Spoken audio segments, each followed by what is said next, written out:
ሰላም ክቡራት ተዓዘብቲ ገዛና ሎሚ ብዛዕባ ሓደ ንብዙሓት ኣንስቲ ዘጨንቕን ኣብ መንጎ ሰብኣይን ሰበይትን ዘይምርዳእ ዝፈጥርን ዓብዪ ርእሰ ጉዳይ ክንዘራረብ ኢና። ብዙሕ ግዜ ሰብኣየይ ገዛ ይፈቱን እዩ ምስ ኣዕርኽቱ ክውዕል እዩ ዝመርጽ ወይ ድማ ገዛ ምስ ኣተወ ሰላም የብሉን ዝብሉ ጥርዓናት ንሰምዕ ኢና። ግን ሓቁ እንታይ እዩ? ሰብኣይኪ ገዝኡ ጥራይ ንክፈቱ ካብ ስራሕ ወፂኡ ድማ ብተሎ ናብ ገዝኡ ንክመጽእ ከመይ ጌርካ ክትገብርዮ? ሎሚ ነዚ ሚስጥር እዚ ዝፈትሑ 5 ወሰንቲ ነጥብታት ክንርኢ ኢና። ሎሚ ኣብ ገዛና ሓዳርኪ ዝያዳ ጥዑምን ሰላም ዝሰፈነን ክኸውን ዝሕግዙ ሚስጥራት ሒዘልክ መጽእ ኣለኹ። ገዛና ገነታ ክትኸውን ተኽኢላ ሓዳርና እቲ ዝበለጸ ዕረፍትና እዩ ዝኸውን። ሎሚ ካብቲ ልሙድ ወቀሳን ጫውጫውታን ወፂና ብኸመይ ንገዛና ተኣምራዊ ስሕበት ንህባ ክንርኢ ኢና። ሓደ ሓቂ ክነግረክን ወዲ ተባዕታይ ባህሪኡ ካብቲ ናይ ደገ ወጥሪ ወይ ድማ ስትረስ ካብቲ ናይ ስራሕ ጸቕጥን ዓውዓውታን ሃዲሙ ሰላም ዝረኽበሉ ቦታ እዩ ዝደሊ። እዚ ቦታ እዚ ድማ ገዝኡ ክኸውን ተኽኢሉ ካባኺ ርሒቑ ክኸይድ ኣይኽእልን እዩ። ሎሚ ካብቲ ናይ መጀመርያ 30 ደቂቓ ኣቀባብላ ጀሚርና ክሳብ እቲ ናይ ምግቢ ብልሓትን ስምዒታዊ ምውሃድን ብዝርዝር ክንሪኦም ኢና። እዚ ትምህርቲ እዚ ንገዛኺ ናብ ዝበለጸት ገነት ክቕይራ እዩ። ድልዋት እንተኾንከን ናብታ ቀዳሚት ነጥቢ ክንሰግር። ነጥቢ 1 ገዝኡ መህደሚኡ ግበር እያ።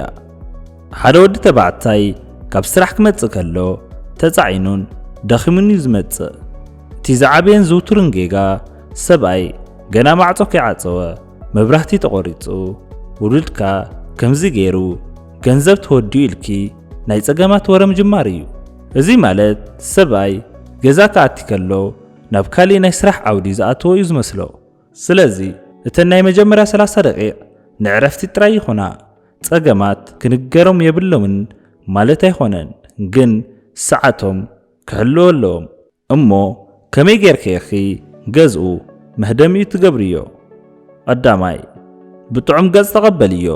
እቲ ፍሽኽታኺ ጥራይ ፍርቂ ጸቕጡ ወይ ድማ ስትረስ ክቃለሉ ይኽእል እዩ። ካልኣይ ጫማው ንክቕይር ሓግዝዮ ወይ ድማ ዝሑል ማይ ወይ ሻሂ ኣቕርብሉ። ሳልሳይ ቁርብ ክዓርፍ ዕድል ሃብዮ። እንኳዕ ደሓን መጻኻ ካብ ምባል ሓሊፍኪ ን10 ደቂቕ ጥራይ ስቕ እንተይልክዮ ንሱ ባዕሉ እዩ ዕላል ዝጅምር። ሓደ ሚስጥር ክነግረክን ሰብኣይ ገዝኡ ናይ ሰላም ቦታ ምዃኑ እንተተሰሚዕዎ ካባኺ ርሒቑ ክውዕል ኣይመርጽን እዩ። ገዛይ እንተኸድኩ ዕረፍቲ ኣለኒ ዝብል ስምዒት እንተሓዲርዎ ኩሉ ግዜ ናብኡ እዩ ዝጎይ። ስለዚ ገዝኡ ንዕኡ መህደሚኡ ግበር እያ። ነጥቢ 2 ጽሬትን ምዑዝ ጨናን። ሰብኣይ ባህሪኡ ብዓይኑን ብኣፍንጩን እዩ ዝስሓብ። ሓደ ሰብኣይ ካብ ደገ ደኺሙ ምስ መጸ እቲ ገዛ ፋሕ ዝበለ ክዳውንቲ ዘይተሓጸበ ኣቕሓ ወይ ድማ ናይ ሽንጉርትን ስጋን ጨና ጥራይ ዝመልኦ እንተኾይኑ ብውሽጡ ስትረስ እዩ ዝስምዖ። ጽሬት ማለት ክቡር ኣቕሓ ምጥቃም ማለት ኣይኮነን።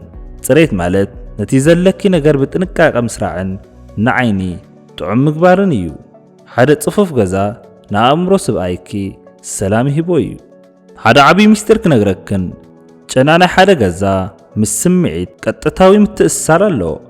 ሰብኣይኪ ካብ ስራሕ ክመጽእ 10 ደቂቕ ምስ ተረፎ ዕጣን ግበሪ ወይ ድማ ደስ ዝብል ጨና ዘለዎ ኤር ፍሬሽነር ተጠቐሚ። ስለምንታይ? ምኽንያቱ እቲ ጨና ምስ ኣተወ ኣቤት ደስ ዝብል ዕረፍቲ ዝብል ምልክት ናብ ኣእምሮ ይሰድድ። እቲ ገዛ ናይ ሰላም ቦታ ምዃኑ ብኣፍንጩ እዩ ዝፈልጦ። ሓንቲ ሰበይቲ ንገዝኣ ብኸመይ ትሰርዖ ንሰብኣያ ብዙሕ ነገር ይነግሮ እዩ። እቲ ጽሬት ንዕኡ ከም እተኽብርዮን ከም እተፍቅርዮን ዝገልጽ ስቕ ዝበለ ቋንቋ እዩ። ገዝኡ ጽሪቲ ዝተሰርዓትን ምዕስትን እንተኾይና ካብኡ ወፂኡ ክኸይድ ኣይደሊን እዩ። ስለዚ ኣሕዋተይ ንገዛኽን ገነት ክንግበርኣ። ነጥቢ 3 መንገዲ ልቢ ብኸብዲ። እዚ ምስላ እዚ ግዜ ዝሓለፈ ይመስለክን ይኸውን፣ ግን ሓቁ ክነግረክን ሎሚ እውን እንተኾነ ካብቶም ዝዓበየ ምስጢራት ስሕበት ሓደ እዩ። ሰብኣይ ካብ ደገ ደኺሙ ምስ መጸ እቲ ዝዓበየ ትጽቢቱ ጥዑም ምግቢ እዩ። ኣብ ገዝኡ ጽቡቕ ምግቢ ዘይረክብ ሰብኣይ ናብ ሆቴላትን ቤት ምግብታትን ክኸይድ እዩ ዝመርጽ። ኣብቲ ግዜ እቲ ድማ እቲ ምስ ስድራ ቤቱ ዘሕልፎ ወርቃዊ ግዜ ይባኽን። ስለዚ እቲ ምግቢ ጥራይ ዘይኮነስ እቲ ንዑ ዘለኪ ተገዳስነት እዩ ዝያዳ ዝስሕቦ። እሞ ከመይ ጌርኪ ኢኺ እዚ ስልቲ እዚ ትጥቀምሉ? ቀዳማይ ዝፈትዎም ዓይነታት ምግቢ ኣለልዮ። ኩሉ ሰብ ፍሉይ ወይ ድማ ፋቮራይት ኣለዎ። ሓደ ግዜ ዘይተጸበዮ ወይ ድማ ሰርፕራይዝ ዝኾነ ጥዑም ምግቢ ያዳልውሉ። ካልኣይ እቲ ሚስጥር ዘሎ ኣብቲ ቅመምን ፍቕርን እዩ። ብሕርቃን ወይ ብግዳጅ ዝተሰርሐ ምግቢ ጥዕና የብሉን። ብፍቕሪ ብልዓለየ ልኪ ክተቕርብሉ ከለኺ ግን መቐረቱ ፍሉይ እዩ። ሳልሳይ ኣቀራርባኺ ጽቡቕ ይኹን። ጽሩይ ሸሓነ፣ ጽሩይ መኣዲ፣ እዚ ኩሉ ንዕኡ ከም እተኽብርዮ ዝገልጽ ምልክት እዩ። ሓደ ሚስጥር ክነግረክን ሰብኣይ ብኢድኪ ዝተሰርሐ ምግቢ ክበልዕ ከሎ ካብቲ ጥዕና ሓሊፉ ናይ ገዛይ ዝብል ስምዒት ይፈጥረሉ። እዚ ስምዒት እዚ ድማ ናብ ካሊእ ቦታ ንከይኸይድ ይኣስሮ። ስለዚ ኣሕዋተይ ንክሽነኽን ቤተ መከራ ዘይኾነስ ቤተ ፍቕሪ ጌርክን ተጠቐማሉ። ነጥቢ 4 ምስጋናን ኣኽብሮትን።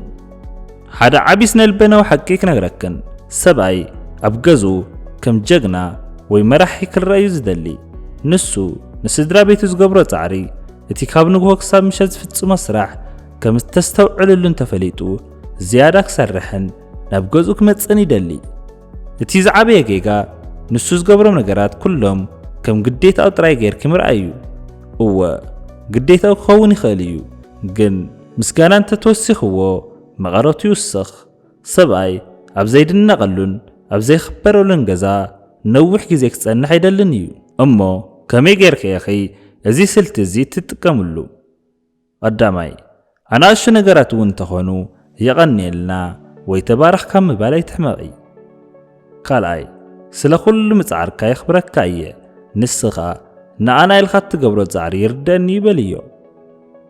ሳልሳይ ኣብ ቅድሚ ሰብ ወይ ድማ ኣዝማድ ይኹን ኣዕሩኽ ኣኽብር እዮ። እዚ ንዕኡ ካብ ኩሉ ንላዕሊ ዓብዪ ሓይሊ ይቦ። ሰብኣይ ኣብ ዝኽበረሉ ቦታ እዩ ክውዕል ዝደሊ። ኣብ ገዝኡ እንተተኸቢሩ ነቲ ኣኽብሮት ኣብ ካሊእ ቦታ ወይ ድማ ኣብ ማሓዙቱ ወይ ኣብ ደገ ክደልዮ ኣይጅምርን እዩ። ሓደ ሚስጥር ክነግረክን ኣኽብሮት ንወዲ ተባዕታይ ልክዕ ከም ኦክሲጅን እዩ። ብዘይ ኣኽብሮት ክነብር ኣይኽእልን እዩ። ንሰብኣይኪ እቲ ዝግባእ ኣኽብሮት እንተሂብኽዮ ንሱ ድማ ብፍቕሪ ባርያኺ እዩ ዝኸውን። ንገዛኺ ናይ ኣኽብሮት ቦታ ግበርያ። ነጥቢ 5 ስምዒታዊ ምውሃድን ጥዑም ገጽን።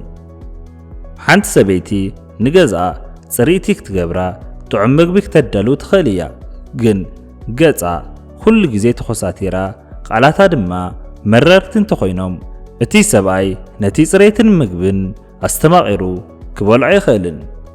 ሰብኣይ ኣብ ደገ ዝርእዮም ጥዑማት ገጻት ብዙሓት ክኾኑ ይኽእሉ እዮም፣ ግን እቲ ዝዓበየ ባህታኡ ምስ ሰበይቱ ዝረኽቦ ናይ ሰላም ፍሽኽታ እዩ። እቲ ጥዑም ገጽኺ ናብ ገዛኺ እንኳዕ ደሓን መጻእኻ ዝብል ስቕ ዝበለ ግጥሚ እዩ። እሞ ከመይ ጌርኪ ኢኺ እዚ ስምዒታዊ ሚስጥር እዚ ትጥቀምሉ? ቀዳማይ ሰማዒት ኩኒ። ሰብኣይኪ ብዛዕባ ስርሑ፣ ብዛዕባ ሕልሙ ወይ ዘጨንቆ ነገር ክዛረብ ከሎ ብምሉእ ትኹረት ስምዕዮ። እወ ይርደአኒ እዩ ምባል ጥራይ ዓብዪ ሓይሊ ኣለዎ። ካልኣይ ብሓባር ሰሓቑ። ንእሽተን ዋዛን ላግፀን ወይ ድማ ፕሌይፉልነስ ኣብ መንጎኹም እንተሃልዩ እቲ ዝምድናኹም ኩሉ ግዜ ሓድሽ እዩ ዝኸውን። ሳልሳይ ምስኡ ምዃን ከም ዘሐጉሰከ ርእዮ። ሰብኣይኪ ንዓኺ ሕጉስቲ ይገብረክ ከም ዘሎ እንተተሰሚዕዎ ዝያዳ ናባኺ ክጽጋዕ እዩ ዝደሊ። ገዛኺ ናይ ዕላልን ፍሽኽታን ቦታ እንተኾይና ካብኡ ርሒቑ ዝኸይድ ሰብ የለን። ክቡራት ተዓዘብቲ ገዛና ሎሚ ዝረኣናዮም 5 ነጥብታት ገዝኡ መህደሚኡ ምግባር፣ ጽሬትን ጨናን፣ መገዲ ልቢ ብኸብዲ፣ ምስጋናን ኣኽብሮትን ከምኡ እውን ስምዒታዊ ምውሃድ ሓዳርኪ ናብ ዝበለጸ ደረጃ ክወስድኺ እዮም። ሓዳር ናይ ክልተ ሰብ ጻዕሪ እዩ፣ ግን ንስኺ ብጥበብኪ ንገዛኺ ገነት ክትገብርያ ትኽእል ኢኺ። ካብዞም 5 ነጥብታት ኣብ ገዛኺ ዝያዳ ክትጅምርዮ ዝደለኺ ኣየና እዩ? ኣብ ኮመንት ጻሓፍለይ። ነዚ ቪድዮ እዚ ላይክ ግበርዎ፣ ቻናልና ድማ ሰብስክራይብ ምግባር ኣይትረስዑ። ሰላም ንገዛኹም ይቐኒየለይ።